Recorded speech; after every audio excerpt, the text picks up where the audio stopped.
ಕಳೆ 11 ವರ್ಷದಿಂದ ಮೋದಿ ಸರ್ಕಾರದಲ್ಲಿ ಏನಾಗ್ತಾ ಇದೆ ತಮ್ಮೆಲ್ಲರಿಗೂ ಗೊತ್ತಾಗಿದೆ.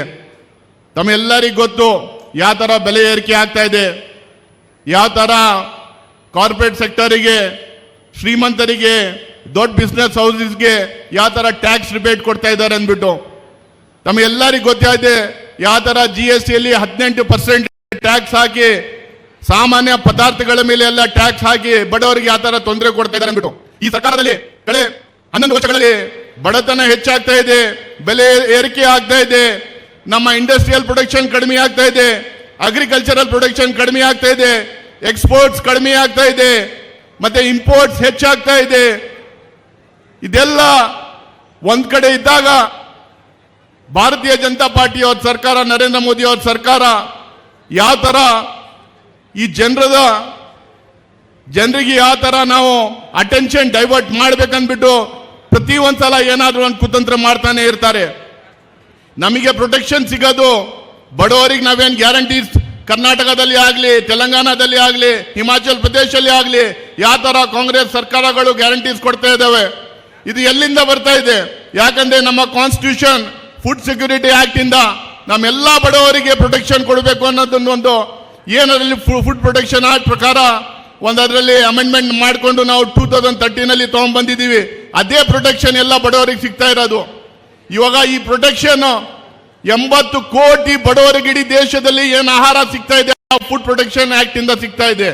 ಆ ಆಕ್ಟ್ ತಂದಿರೋದೇ ಸೋನಿಯಾ ಗಾಂಧಿ ಅವರು, ಮನಮೋಹನ್ ಸಿಂಗ್ ಅವರು ಸರ್ಕಾರ, ಕಾಂಗ್ರೆಸ್ ಪಕ್ಷದ ಸರ್ಕಾರ ಇದ್ದಾಗ ಆಕ್ಟ್ ಬಂತು. ಆಕ್ಟ್ ಇಂದ ನಿಮಗೆಲ್ಲ ಈ ಸೌಲಭ್ಯ ಎಲ್ಲ ಸಿಗ್ತಾ ಇದೆ.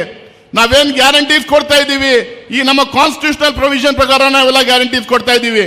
ಆದ್ರೆ ಭಾರತೀಯ ಜನತಾ ಪಾರ್ಟಿ ಅವರಿಗೆ ಶ್ರೀಮಂತವರಿಗೆ ಸಹಾಯ ಮಾಡಬೇಕು, ಅವರಿಗೆ ಟ್ಯಾಕ್ಸ್ ರಿಬೇಟ್ ಕೊಡಬೇಕು, ಅವರಿಗೆ ಪ್ರತಿಯೊಂದು ಸವಲತ್ತು ಮಾಡಿಕೊಡ್ಬೇಕು, ಬಡವರಿಗೆ ಏನ್ ಸವಲತ್ತು ಕೊಡಬಾರ್ದು, ಬಡವರಿಗೆ ಇಷ್ಟೊಂದು ಟ್ಯಾಕ್ಸ್ ರಿಬೇಟ್, ಬಡವರಿಗೆ ಇಷ್ಟೊಂದು ಗ್ಯಾರಂಟೀಸ್ ಯಾಕೆ ಕೊಡ್ಬೇಕು ಅಂದ್ಬಿಟ್ಟು ಪ್ರತಿ ಒಂದ್ಸಲ ಅವ್ರು ಮಾತಿದ್ರೆ ಪಾರ್ಲಿಮೆಂಟ್ ಅಲ್ಲಿ ಆಗ್ಲಿ ಹೊರಗಡೆ ಆಗ್ಲಿ ನಮ್ಮ ಸಂವಿಧಾನವನ್ನು ನಾವು ಬದಲಾಯಿಸಬೇಕನ್ನೋದು ಮಾತು ಪ್ರತಿಯೊಂದು ಅವ್ರ ನಾಯಕರು ಮಾತಾಡ್ತಾ ಇರ್ತಾರೆ. ಅವರಿಗೆ ಬಾಬಾ ಸಾಹೇಬ್ ಅಂಬೇಡ್ಕರ್ ಅವರು ಕೊಟ್ಟಿರೋ ಈ ಸಂವಿಧಾನ ಅವ್ರಿಗೆ ಇಷ್ಟ ಇಲ್ಲ. ಅವರಿಗೆ ಮನುಸ್ಮೃತಿ ಇಂಪ್ಲಿಮೆಂಟ್ ಮಾಡಬೇಕು ನಮ್ಮ ದೇಶದಲ್ಲಿ. ಅದಕ್ಕೆ ಪದೇ ಪದೇ ಕಾನ್ಸ್ಟಿಟ್ಯೂಷನ್ ನಮ್ಮ ಸಂವಿಧಾನವನ್ನು ಬದಲಾಯಿಸೋ ಮಾತಾಡ್ತಾ ಇರ್ತಾರೆ. 2024 ಪಾರ್ಲಿಮೆಂಟ್ ಎಲೆಕ್ಷನ್ ಅಲ್ಲಿ ಅದು ಒಂದು ದೊಡ್ಡ ಅಜೆಂಡಾ ಮಾಡ್ಕೊಂಡಿದ್ರು. 400 ಸೀಟ್ ಬೇಕಂದ್ಬಿಟ್ಟು ಕರೆ ಕೊಟ್ಟಿದ್ರು. 400 ಸೀಟ್ ಮೇಲೆ ಏನಾದ್ರೂ ಅವ್ರಿಗೆ ಸಿಗ್ತಾ ಇದ್ರೆ ಈ ಏನ್ ಸಂವಿಧಾನ ನಿಮಗೆಲ್ಲ ಪ್ರೊಟೆಕ್ಷನ್ ಕೊಡ್ತಾ ಇದೆ ಈ ಸಂವಿಧಾನವನ್ನು ಬದಲಾಯಿಸೋ ಕೆಲಸ ಅವ್ರು ಮಾಡ್ತಾ ಇದ್ರು. ಲಾಸ್ಟ್ ಸೆಷನ್ ಅಲ್ಲಿ 75 ವರ್ಷ ಕಾನ್ಸ್ಟಿಟ್ಯೂಷನ್ ನಮ್ಮ ಸಂವಿಧಾನದ 75 ವರ್ಷ ಮೇಲೆ ಚರ್ಚೆ ಇತ್ತು. ಚರ್ಚೆ ಇದ್ದಾಗ ಅವ್ರವ್ರು ಮಾತಾಡಬೇಕಾದ್ರೆ ನರೇಂದ್ರ ಮೋದಿ ಅವರಾಗ್ಲಿ, ರಾಜನಾಥ್ ಸಿಂಗ್ ಅವರಾಗ್ಲಿ, ನಡ್ಡಾ ಅವರಾಗ್ಲಿ, ನಿರ್ಮಲಾ ಸೀತಾರಾಮನ್ ಅವರಾಗ್ಲಿ ಮಾತಾಡಬೇಕಾದ್ರೆ ಅವರಿಗೆ ಪ್ರಾಬ್ಲಮ್ ಆಗ್ತಾ ಇರೋದು 2 ಅಮೆಂಡ್ಮೆಂಟ್ ಇಂದ. 1ನೇ ಅಮೆಂಡ್ಮೆಂಟ್ ಮತ್ತು 42ನೇ ಅಮೆಂಡ್ಮೆಂಟ್. 1ನೇ ಅಮೆಂಡ್ಮೆಂಟ್ ಅಲ್ಲಿ ಏನಿದೆ? SC/ST ಗೆ ರಿಸರ್ವೇಶನ್. 1ನೇ ಅಮೆಂಡ್ಮೆಂಟ್ ಅಲ್ಲಿ ಏನಿದೆ? ಲ್ಯಾಂಡ್ ರಿಫಾರ್ಮ್ಸ್ ಅಲ್ಲಿ ಇದೆ. ಫಸ್ಟ್ ಅಮೆಂಡ್ಮೆಂಟ್ ಅಲ್ಲಿ ಏನಿದೆ? ನೀವು ಬೇರೆಯವ್ರ ಬಗ್ಗೆ ಬಹಳ ಕೀಳಾಗಿ ಮಾತಾಡಬಾರ್ದು ಅಂದ್ಬಿಟ್ಟು ಗ್ಯಾಗ್ ಆರ್ಡರ್ ಅದರಲ್ಲಿ ಇದೆ. ಅವರಿಗೆ ರಿಸರ್ವೇಶನ್ ಇಷ್ಟ ಇಲ್ಲ. ಅವರಿಗೆ ಲ್ಯಾಂಡ್ ರಿಫಾರ್ಮ್ಸ್ ಮಾಡಿ ಬಡವರಿಗೆ ನಾವು ಏನು ಭೂಮಿ ಕೊಟ್ಟಿದ್ದೀವಿ ಅದನ್ನು ಇಷ್ಟ ಇಲ್ಲ. ಅವರಿಗೆ 42ನೇ ತಿದ್ದುಪಡಿಯಲ್ಲಿ ಸೋಷಲಿಸ್ಟ್ ಮತ್ತೆ ಸೆಕ್ಯುಲರ್ ಏನ್ ನಾವು ವರ್ಡ್ಸ್ ಆಡ್ ಮಾಡಿದೀವಿ ಅದು ಅವ್ರಿಗೆ ಇಷ್ಟ ಇಲ್ಲ. ಯಾಕಂದ್ರೆ ಈ ದೇಶವನ್ನು ಅವರಿಗೆ ಧರ್ಮದ ಆಧಾರ ಮೇಲೆ ಒಡಬೇಕು ಮತ್ತೆ ಮೆಜಾರಿಟೇರಿಯನ್ ರೂಲ್ ತರಬೇಕು ಅಂದ್ಬಿಟ್ಟು ಅವ್ರಿಗೆ ಇಷ್ಟ ಆಗಿರೋದು. ಅದರಲ್ಲಿ ಸೋಷಲಿಸ್ಟಿಕ್ ಪ್ಯಾಟರ್ನ್ ಆಫ್ ಸೊಸೈಟಿ ಅವ್ರಿಗೆ ಇಷ್ಟ ಇಲ್ಲ. ಯಾಕಂದ್ರೆ ಬಡವರಿಗೆ ಸಮಾನತೆ ನಾವು ಕೊಡೋದು, ನಮ್ಮ ದೇಶದಲ್ಲಿ ಎಲ್ಲರಿಗೆ ಒಂದೇ ತರ ನೋಡ್ಕೊಳ್ಳೋ ಒಂದು ವ್ಯವಸ್ಥೆ ಮಾಡಿದ್ದೀವಿ, ಅವ್ರಿಗೆ ಇಷ್ಟ ಇಲ್ಲ. ಅದಕ್ಕೆ ಇವತ್ತು ನಾವೆಲ್ಲರೂ ನಮ್ಮ ಪಾರ್ಟಿಯಿಂದ ಇಡೀ ದೇಶದಲ್ಲಿ ಸಂವಿಧಾನ ಬಚಾವ್ ಕಾರ್ಯಕ್ರಮಗಳೆಲ್ಲ ಮಾಡ್ತಾ ಇದ್ದೀವಿ.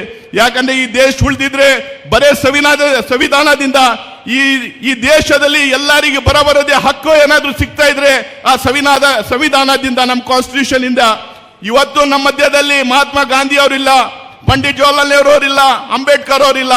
ಆದ್ರೆ RSS BJP ಅವರು ಪ್ರತಿ ಒಂದ್ಸಲ ಅಂಬೇಡ್ಕರ್ ಅವರಿಗೆ, ಮಹಾತ್ಮ ಗಾಂಧಿ ಅವರಿಗೆ ಜಗಳ ಹಚ್ಚೋ ಕೆಲಸ, ಅಂಬೇಡ್ಕರ್ ಅವರಿಗೆ, ನೆಹರು ಅವರಿಗೆ ಜಗಳ ಹಚ್ಚೋ ಕೆಲಸ, ಕಾಂಗ್ರೆಸ್ ಅವರು ಅಂಬೇಡ್ಕರ್ ಅವರಿಗೆ ಸರಿಯಾಗಿ ನೋಡ್ಕೊಳ್ಳಿಲ್ಲ, ರೆಸ್ಪೆಕ್ಟ್ ಕೊಟ್ಟಿಲ್ಲ ಅನ್ನೋ ಕೆಲಸ ಪದೇ ಪದೇ ಮಾತಾಡ್ತಾ ಇರ್ತಾರೆ. ಆದ್ರೆ ನಿಮಗೆ ಹೇಳಕ್ಕೆ ಇಷ್ಟಪಡ್ತೀನಿ, ಅಂಬೇಡ್ಕರ್ ಅವರೇ ಒಂದ್ಸಲ ಹೇಳಿದ್ರು, ಏನಾದ್ರೂ ಕಾಂಗ್ರೆಸ್ ಪಾರ್ಟಿ ಕಾನ್ಸ್ಟಿಟ್ಯೂಷನ್ ಅಸೆಂಬ್ಲಿಯಲ್ಲಿ ಇರ್ತಾ ಇರ್ಲಿಲ್ಲ ಅಂದ್ರೆ ಈ ಕಾನ್ಸ್ಟಿಟ್ಯೂಷನ್ ಮಾಡಕ್ಕೆ ನನಗೆ ಆಗ್ತಾ ಇರ್ಲಿಲ್ಲ, ಕಾನ್ಸ್ಟಿಟ್ಯೂಷನ್ ಅಸೆಂಬ್ಲಿಯಲ್ಲಿ ಕಾಂಗ್ರೆಸ್ ಪಾರ್ಟಿಯ ಸಪೋರ್ಟ್ ಇಂದ ಮಾತ್ರ ಈ ಸಂವಿಧಾನ ಬರೆಯಕ್ಕೆ ಡ್ರಾಫ್ಟ್ ಮಾಡಿಗೆ ನನಗೆ ಆಯ್ತು ಅಂದ್ಬಿಟ್ಟು ಅವರೇ ಹೇಳ್ತಾರೆ. ಇನ್ನೊಂದ್ ಕಡೆ ಅವ್ರು ಹೇಳ್ತಾರೆ ಕಾಂಗ್ರೆಸ್ ಪಾರ್ಟಿ ಇರ್ತಾ ಇರ್ಲಿಲ್ಲ ಅಂದ್ರೆ, ಮಹಾತ್ಮ ಗಾಂಧಿ, ಸರ್ದಾರ್ ಪಟೇಲ್, ನೆಹರು ಇರ್ತಾ ಇರ್ಲಿಲ್ಲ ಅಂದ್ರೆ ನಾನು drafting constitution drafting committee chairman ನಾನು ಆಗಕ್ಕೆ ಸಾಧ್ಯವಾಗ್ತಾ ಇರಲಿಲ್ಲ ಅನ್ನೋ ಮಾತು ಒಂದೊಂದ್ ಕಡೆ ಹೇಳ್ತಾರೆ ಅವರು. ಈ ಮೊನ್ನೆ ನಾವು ರಾಜ್ಯಸಭಾದಲ್ಲಿ ಅಮಿತ್ ಶಾ ಅವರು ಅಂಬೇಡ್ಕರ್ ಅವ್ರ ಬಗ್ಗೆ ಹೀನವಾಗಿ ಮಾತಾಡ್ತಾರೆ. ನೀವೇನ್ ಪದೇ ಪದೇ ಅಂಬೇಡ್ಕರ್ ಅಂಬೇಡ್ಕರ್ ಅಂಬೇಡ್ಕರ್ ಅಂತೀರಾ, ಅವ್ರೇನ್ ಜಪ ಮಾಡ್ತೀರಾ ನೀವು? ಇಷ್ಟೊಂದ್ಸಲ ನೀವು ದೇವರ ಹೆಸರು ತಗೊಂಡ್ರೆ ನಮಗೆ ಎಂದಷ್ಟು ಸಹಾಯ ಆಗೋದು, ನೀವೇನ್ ಪದೇ ಪದೇ ಅಂಬೇಡ್ಕರ್ ಹೆಸರು ತಗೊಂತೀರಾ ಅಂದ್ಬಿಟ್ಟು ಅಂಬೇಡ್ಕರ್ ಬಗ್ಗೆ ಹೀನವಾಗಿ ಮಾತಾಡ್ತಾರೆ.